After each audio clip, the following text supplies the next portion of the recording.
여러분의 구독은 영상을 제작하는 데 큰 힘이 됩니다.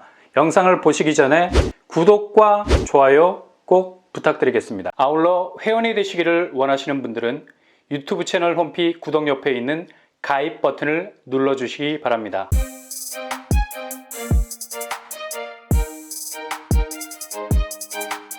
안녕하세요. 오반바람 목도빠입니다. 시중은행 금리 인하가 이번 주 최대 이슈가 될 만하죠. 지금 한 주 전과 완전히 다른 양상으로 가고 있습니다. 하단 금리가 3%까지 나오고 있는 상황인데 국민은행이 연 3.8%에서 5.26%로 책정을 했죠. 그래서 금리 하단이 0.17% 정도 내려갔다고 볼 수가 있겠습니다. 그러나 이게 문제는 이렇게 단기적으로 내려간 금리 인하분은 대부분 신규 차주에게만 적용이 될 가능성이 높다는 말이고요. 기존 대출자들이 금리 혜택을 받기에는 상당히 현실적으로 체감적인 난이도가 높다라고 말할 수 있겠습니다. 상반기도 똑같은 궤적을 가지고 있었거든요. 상생금융으로 2조 원 규모의 금리 혜택분이 골고루 돌아갈 수 있도록 하겠다는 나름 은행 자체의 절치부심으로 보이지만 실제로 이게 신용도가 높은 고객들 중심으로 적용이 되는 아주 단기적인 금리 혜택으로 끝날 가능성이 높다는 얘기죠. 상생금융이라는 말이 셀프로 나온 스탠스가 아니라 어쩔 수 없는 지금 분위기상 작전상 후퇴로도 보이고요.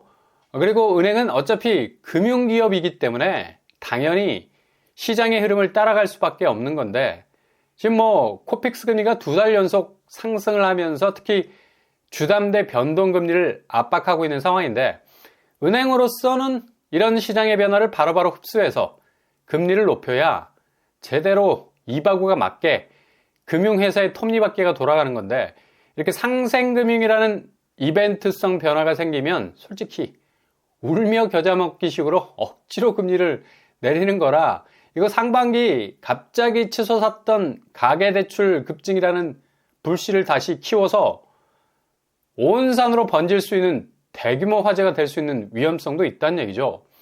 상반기 정말 미친 듯이 증가했던 가계부채의 동력은 바로 저금리. 시중은행이 상생금융이라는 이름으로 고금리 고통분담 차원에서 금리를 내리고 정책금리까지 더해져서 미국 기준금리 인상과는 별도로 움직였던 금리 궤적으로 인해서 대출 창고의 문이 그야말로 대바겐세일에 들어갔었는데 다시 연말에 접어들면서 이렇게 억지로 금리를 낮추는 건 이거 솔직히 오래 가겠습니까? 단기적인 처방이고 어차피 빚이라는 건 개인의 결정에 의해서 이후 개인의 능력으로 갚아야 하는 건데 이렇게 돈을 적정금리라고 판단하고 빌려간 사람에게 다시 금리까지 낮춰주는 건 물론 이번에 나온 대부분의 상생금융 혜택은 신규 차주에게 돌아가겠지만 뭔가 형평성에도 맞지 않는 거고요. 이거 거의 개인이 파산을 하면 국가가 막아줄 의사도 있는 것처럼 보여서 모럴 해저드야, 모럴 해저드. 도덕적 해이가 개인과 은행이라는 금융관계 안에서 무자비하게 벌어지게 되면 그냥 순식간 금융 생태계는 급속도로 악화될 수밖에 없다는 얘기죠.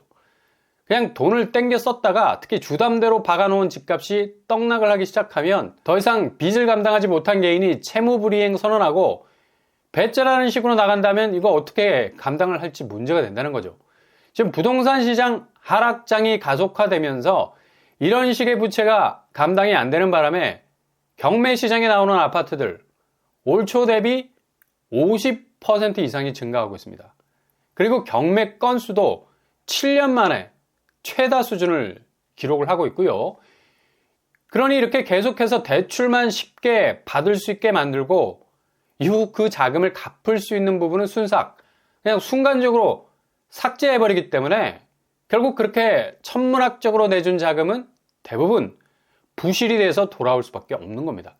그 부실의 기저에는 바로 한국 경제 성장률 전망이라는 다크서클이 생긴 건데 그만큼 경제 자체의 피로도가 상당히 높다는 얘기죠. 경제 자체가 상당한 약세로 돌아서게 되면 당연히 개인 실질 소득은 줄 수밖에 없죠. 이렇게 되면 가처분 소득도 동시에 줄어들 수밖에 없는 겁니다. 뭔가 개인 살림살이도 쓰고 남는 돈이 있어야 움직일 수 있는 여력이 생기는데 이건 빌려온 돈도 못 갚을 정도로 쪼달리기 시작하게 되면 이 대책이 없는 거예요, 대책이.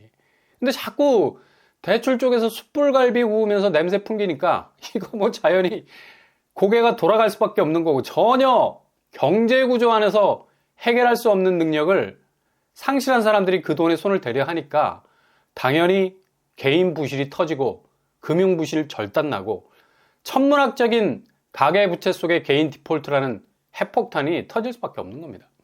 근데 상반기 이런 질주 본능에 불을 질렀던 어찌 보면 방아쇠를 당긴 상생금융이라는 말이 다시 등장한 건 상당히 가계부채 측면에선 뼈아픈 대목이라 할 수 있겠습니다. 물론 이게 저신용자들 중심으로 벌어지는 정말 말 그대로의 너도 살고 나도 사는 상생하는 금리 환경을 만들면 좋은데, 이런 사각지대에 있는 사람들은 거의 혜택을 못 받는다는 얘기죠. 그야말로 영끌했던, 그렇게 무리하게 집을 사려 했던 사람들 뻑가지 말라고 금리를 일시적으로 낮춰주는 건데, 이거 산소호흡기 달아주는 거하고 뭐가 달라요?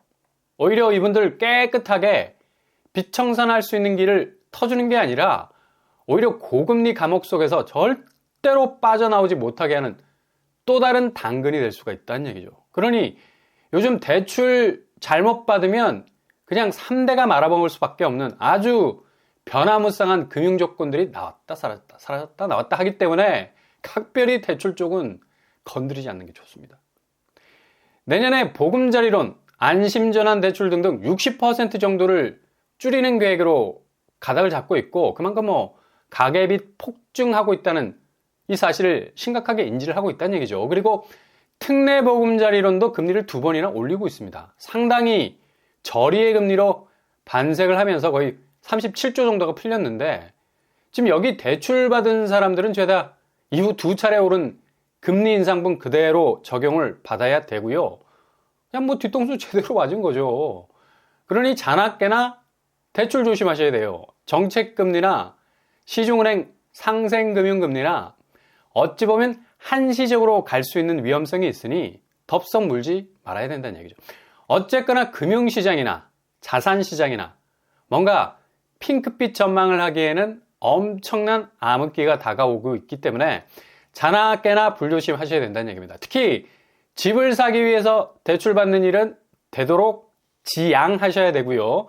아니, 대출을 그렇게 세게 안 받아도 50% 하락할 수 있는, 아마 부동산 역사의 한 페이지를 장식할 만한 대하락기가 찾아올 가능성도 높아서 괜히 지금 무리해서 대출 땡기고 집을 사려 했다가는 그냥 완전히 설거지 당할 수가 있는 거예요. 그렇게 높게 쌓아놓은 남이 다 먹고 처박아 둔 걸 제값 주고 사려고 했다가는 그거 일생토록 처리를 해야 하는, 그냥 누더기가 다 된 가격 들고 그 일을 해본다고 상상을 한번 해보세요. 눈에서 피눈물 나는 일이죠. 오늘 11월 21일자로 나온 한국은행이 발표한 지표도 지금 상황이 녹록치 않다는 걸 보여주고 있습니다. 바로 물가 관련 지표를 내놨는데요.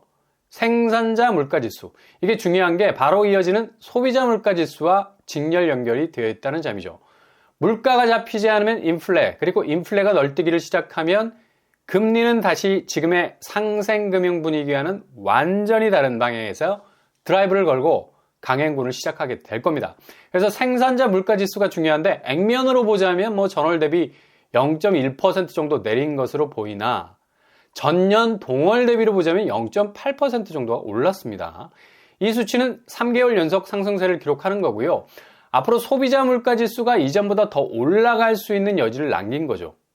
식료품이 전월 대비 하락 추세를 보인다고 하는데, 실제로 시장에서 받는 체감도는 일주일마다 가격 단위가 바뀔 정도야.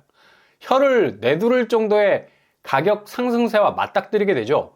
그래서 전년 동월 대비 생산자 물가지수가 0.8% 더 올라간 수치가 현장 물가와는 부합하는 수치로 보이고요.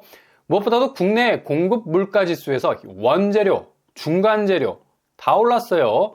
이건 대체로 건설 경기와 연관이 돼 있는 건데, 원가 상승분을 분양가에 제대로 녹이고 있는 아파트 가격, 좀처럼 내려오기 힘들 것으로 보이죠. 그래서 지금 청약은 거의 극악의 난이도, 원재료, 중간재까지 상승하는 분위기라면 또다시 신축 분양 아파트 단지들은 계속해서 가격에 펌프질을 할 수밖에 없게 되죠. 최종재만 보합으로 머물러 있는데, 향후 연말을 지나서 내년에 분양하는 아파트들 대부분 분양가 상한제 적용된 쪽만 빼놓고는 서울 비강남권도 이젠 15억을 뚫고 20억대로 갈 수 있는 날이 머지 않았을 겁니다. 대신 구축 쪽 매매 시장의 거래 안파로 매매가는 거의 절반 정도 반토막이 나는 추세를 보이게 될 것으로 전망을 할 수 있습니다. 그래서 집은 구축 위주로 특히 서울 수도권 쪽을 유심히 들여다 보셔야 하고요. 호구 잡는 분양 아파트는 그냥 손절하시는 것이 금리 폭탄 맞지 않을 수 있겠습니다. 금리는 다시 내년 초에 들어서면 춤을 추게 될 겁니다. 그러니 변동금리 내려가는 거 혹할 이유가 전혀 없죠. 오늘 한국은행이 발표한 생산자 물가지수 등락률에서 유심히 지켜볼 만한 부분은 0.1% 하락 추세가 바로 소파동, 럼피 스킨 영향으로 쇠고기 수요가 감소한 측면이 크죠. 그만큼 일시적인 농축산물 하락 요인이 가세한 건데 럼피 스킨 병은 소한테 옮겨 다니는 바이러스성 전염병인데 경북에서도 난리가 났습니다. 그래서 소고기, 우유 먹기가 겁나는데 럼피 스킨 병에 걸린 소는 살처분이 돼서 안심할 수는 있다고 합니다. 럼피 스킨 병도 걱정을 해야 되고 그만큼 이번 생산자 물가 지수에 직접적인 영향을 주는 요인이라는 얘기죠. 이게 단기적인 영향이라 다음 달 생산자 물가 지수는 다시 급격한 상승세로 돌아설 가능성도 많겠습니다. 아무튼 이렇게 물가 자체가 잡히질 않으면 계속해서 인플레 압력은 커질 수밖에 없는 거죠. 결국 소비자 물가 지수를 끌어올릴 건데 금리 역시도 이렇게 잡히지 않는 물가 대비 상승 압력을 당연히 받을 수밖에 없는 거고요. 한국은행이 늘 전광판에 내놓는 주요 경제 지표를 보면 GDP 경제 성장률은 저공 비행을 하고 있고 물가 지수는 계속해서 오름 추세, 경상수지는 눈에 띄는 변화는 없이 지지부진, M2라 불리는 광의 통화, 그러니까 시중의 통화량 증가를 나타내는 지표인데 여전히 돈이 너무 많이 풀렸다는 거죠. 대출 증가세가 좀처럼 가라앉기 힘들다는 얘기입니다. 결국 집값 지표의 상징 강남이 흔들리기 시작을 했고요. 서초구, 반포, 잠원 등지에서 시세는 움직이기 시작하고 있습니다. 요새는 호가 방어세라는 말이 무색할 정도로 호가를 낮추는 방향으로 가고 있어요. 본격 실거래가에서 하락세가 나오게 될 겁니다. 아크로 리버뷰가 고점 43억 8천 대비 31억에 거래가 됐죠. 거의 10억 이상 떨어진 건데 더욱 주목할 만한 점은 바로 호가가 실거래가보다 낮게 배치가 되고 있다는 겁니다. 30억 선보다 더 낮은 29억에 슬슬 나오기 시작했다는 거예요. 결국 하락장의 시장은 호가의 움직임에서부터 극적인 변화 모습을 보이는 건데 이 움직임이 강남에서부터 시작이 됐다는 얘기죠. 결국 오늘 한국은행이 내놓은 생산자 물가지수만 봐도 이후 물가와 연동된 집값 추이는 분양가를 계속해서 미친 듯이 그 가격을 끌어올리게 되고 매매가는 시장 경제의 추락으로 인한 여파로 거의 반토막 정도의 하락장으로 가게 될 가능성이 높게 될 겁니다.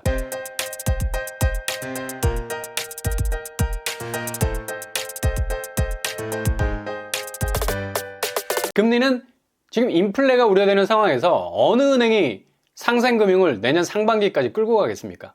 시중은행은 다시 금리 드라이브를 분명히 걸 겁니다.